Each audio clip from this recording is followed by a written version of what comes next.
Selon Nietzsche, le christianisme aurait donné du venin à boire à l'éros, l'amour, qui, si en vérité il n'en est pas mort, on serait venu à dégénérer en vice. Ce philosophe allemand exprimait de la sorte une perception très répandue. Il accusait l'Église, qui, avec ses commandements et ses interdits, lui ont dit l'amour amer, qui est pourtant la plus belle chose de la vie. L'amour n'élève-t-elle pas, l'Église n'élève-t-elle pas des panneaux d'interdiction justement là où la joie prévue pour nous par le Créateur, qui est l'amour, nous offre un bonheur qui nous fait goûter par avance quelque chose du Dieu. Telle est sa conception. En est-il vraiment ainsi? Le christianisme a-t-il véritablement détruit l'éros, l'amour?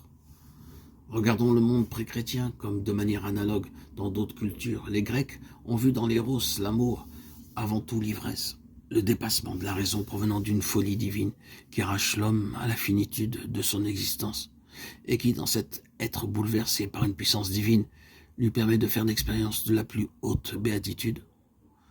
Tous les autres pouvoirs entre le ciel et la terre apparaissent de ce fait d'une importance secondaire. Omnia vincit amor, affirme Virgile dans Bucolique, l'amour vainc toute chose. Et il ajoute, et nous cedamus amori, et nous cédons nous aussi à l'amour.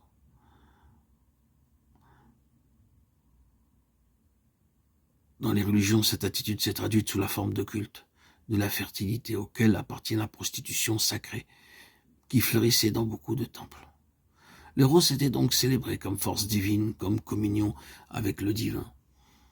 L'Ancien Testament s'opposait avec la plus grande rigueur à cette forme de religion, qui est comme une tentation très puissante face à la foi au Dieu unique, la combattant comme perversion de la religiosité.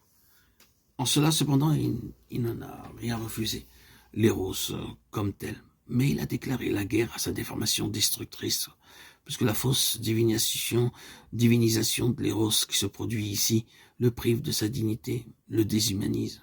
En fait, dans le temple, les prostituées qui doivent donner l'ivresse du divin ne sont pas traitées comme êtres humains ni comme personnes, mais elles sont seulement des instruments pour susciter la folie divine. En réalité, ce ne sont pas des déesses, mais des personnes humaines dont on abuse. C'est pourquoi l'éros, ivre et indiscipliné, n'est pas monté extase vers le divin, mais chute, dégradation de l'homme. Il devient ainsi évident que l'éros, l'amour, a besoin de discipline, de purification pour donner à l'homme non pas le plaisir d'un instant, mais un certain avant-goût du sommet de l'existence, de la béatitude vers laquelle tend tout notre être.